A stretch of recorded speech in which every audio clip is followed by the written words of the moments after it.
Si è svolto a Lucca Sicola presso i locali del centro polivalente un convegno che ha avuto come tema l'olio di qualità organizzato dall'Istituto Comprensivo Roncalli di Burgio Caltabellotto e Sant'Anna, Lucca Sicola e Villafranca Sicola, in collaborazione con le amministrazioni locali di riferimento.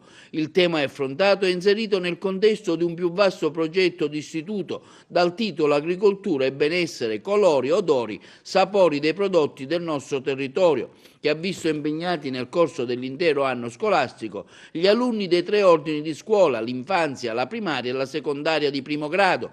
Il progetto si è proposto di informare gli studenti sui temi dell'agricoltura, sui prodotti agricoli di qualità del nostro territorio, sull'importanza di una sana ed equilibrata alimentazione e sulle norme comportamentali per il rispetto dell'ambiente.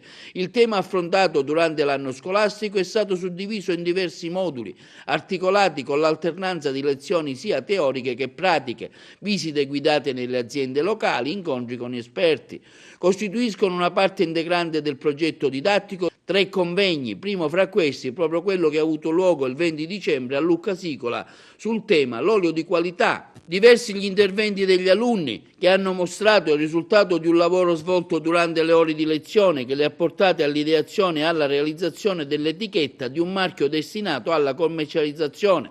Interessante l'accostamento dei termini locale e globale, glocal, è stato il tema dominante del loro intervento, che ha suscitato spunti di riflessione e confronti su argomenti come lo sviluppo dello spirito imprenditoriale, fortemente presente nelle competenze chiave europee, e la valorizzazione del prodotto locale da far conoscere a livello globale. Gli interventi dopo gli alunni sono stati poi integrati dagli esperti presenti come il dottor Damiano Licata e il dottor Dino Catagnano, in rappresentanza dell'assessorato regionale all'agricoltura. A questo convegno ne seguirà un altro nel prossimo mese di febbraio.